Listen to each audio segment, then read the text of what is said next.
आप तो तकलीफ़ में परेशान हो, अगले भी परेशान हो रहे हैं, तो पहले तो आप मुझे माफ़ करेंगे, लेकिन मैं आपका 5 ही मिनट लूँगा। और जो भाई विक्ता बोलने चाह रहे थे उनसे भी मैं हाथ जोड़ के माफ़ी मांग मेरी लेता हूँ। तरफ से भी जो जनता आई है जी उनका धन्यवाद कर देना। अपने नंदलाल जी, वो देखिए नंदराम जी हमारे साथी, जिन्होंने के कारण जिनसे आज के इस कार्यक्रम का जो आयोजन किया है, अपने तायल साहब, वेद जी, मास्टर गुरु जी और अन्य सभी साथी जिन्हें एमएलए साहब को और मुझे आपने याद किया है, इतना इंतज़ार किया है, मैं आपका हृदय से सम्मान करता हूं और आपका जो है स्वागत भी करता हूं, आभार भी व्यक्त करता हूं। साथियों, यहाँ पार्षद भी बैठे हैं और दूसरे साथी भी बैठे हैं जिन्होंने को आपने सुना होगा। मैं तो आपसे 5 मिनट की बात आपने अर्ज़ कर दूं।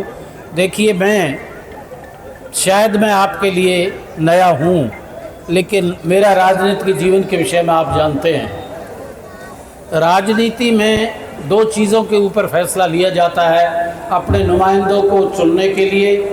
भैया लाइट ऊपर तो छोड़ दे, तू सामने से इसे बंद कर दे यार, बंद कर दे इसको, इसे रहने दे, उधर लगा दे लोगों की तरफ। एक तो ये एक व्यक्ति विशेष जो आपके बीच में आ रहा है, उसका चरित्र क्या है, उसकी कैपेसिटी क्या है, काम करने की क्षमता क्या है, उसकी काबिलियत क्या है, और वो पार्टी जिस पार्टी से वो उम्मीदवार है उस पार्टी के कार्यक्रम, नीतियाँ, उसका रिकॉर्ड, इस सारी चीज़ों का आकलन करके वोटर फैसला लेता है। 10 वर्ष पहले आप लोगों ने एक फैसला लिया, एक तब्दीली ला दी देश के अंदर, और वो तब्दीली देश के अंदर क्यों लाई गई, इसके 2-3 कारण रहे।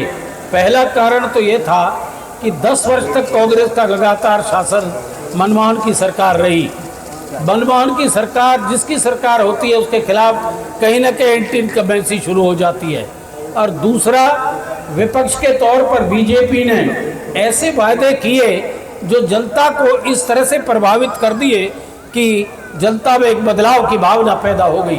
पहला वादा तो ये किया कि कांग्रेस ने काला धन विदेशों में जमा कर रखा है, हम इस धन को वापस लाएंगे। अरे इसे छोड़ दे भाई, मेरे तरफ मत करे इस लाइट को, कि काले धन को वापस लाएंगे, खजाना भरेगा और हर एक के खाते में 15-15 लाख रुपए भी जमा होंगे।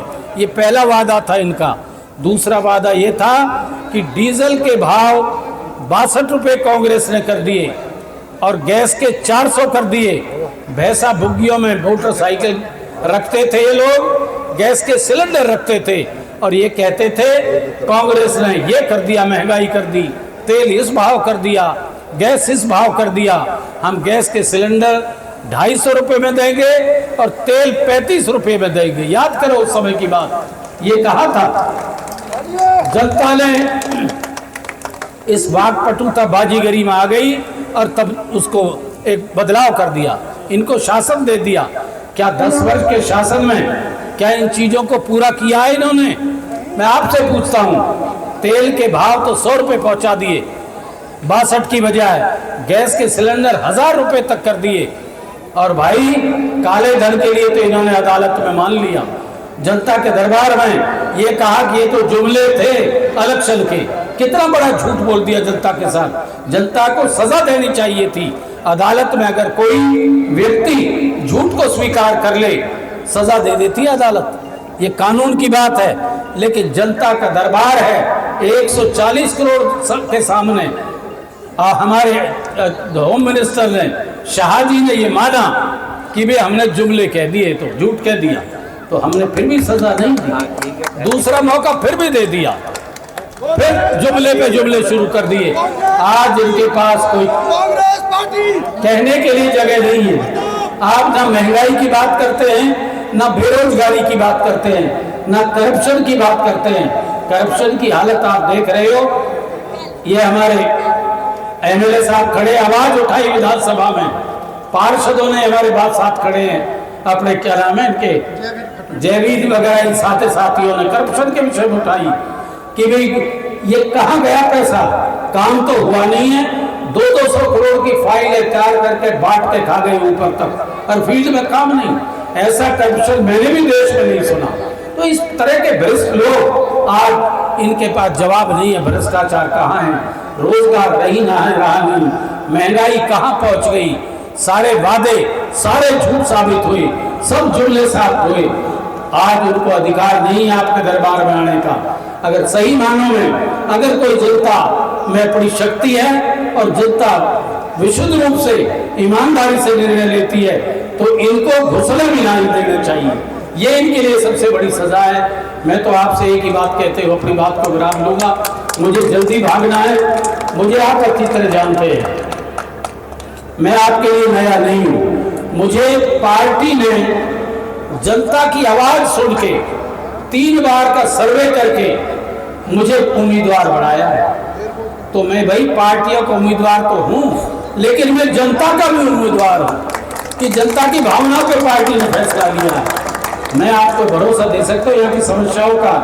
तायर साहब ये भी जिक्र कर रहे थे कि यहाँ एक सबसे बड़ी समस्या के लिए लोगों में है कि इसके क्या नाम है तुम्हारा एयरफोर्स के 100 मीटर के दायरे की बात है।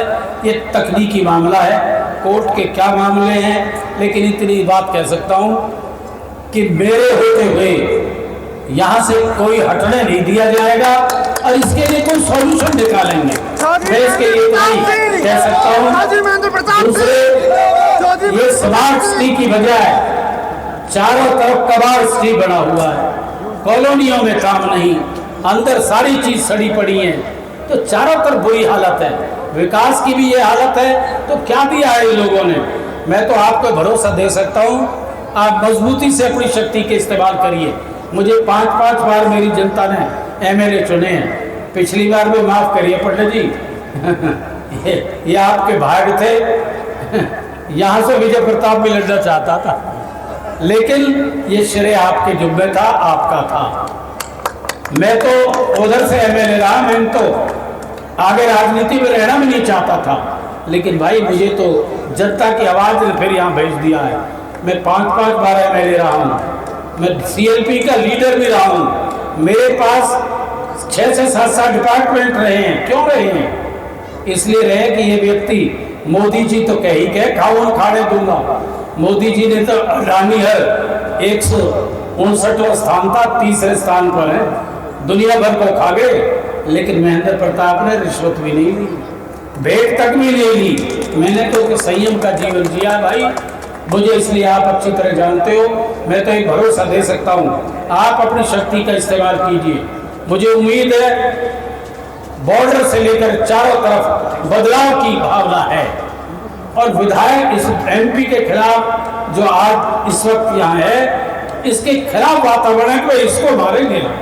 इसका नाम करप्शन पाल जो कह रखा है, जो ना समाज का सम्मान करता है, ना जनता का सम्मान करता है, ना अपने फर्ज का सम्मान करता है।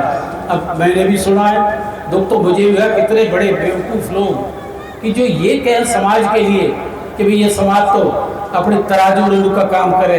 अरे भाई, इन समाज ने तो बहुत लंबी दिशा दी है इस देश को, ऊंचे ऊंचे पदों पर हैं, बड़े बड़े साइंटिस्ट हैं, बड़े बड़े अधिकारी हैं, चीफ मिनिस्टर तक रहे हैं, होम मिनिस्टर तक रहे हैं। ऐसे समाज के प्रति इस तरह की भाषा में समझता हूँ दुर्भाग्यपूर्ण है, अच्छी बातें नहीं है किसी के लिए भी। मुझे भाई बता रहे थे, तो मैं तो आपको भरोसा दे सकता हूँ, आप मुझे अपनी शक्ति दीजिए, मैं आपको निराश नहीं होने दूंगा, आपके कामों से निराश। डेवलपमेंट के अधूरे जो काम कॉलोनीज में पड़े हैं, ये पंडित जी तुम्हारे साक्षी होंगे। तुम्हारे कामों के लिए जो बजट आज तक नहीं दिया, द्वेष किया है, हिस्से से भी फालतू दे दूंगा जो मुझे कुछ करना पड़े।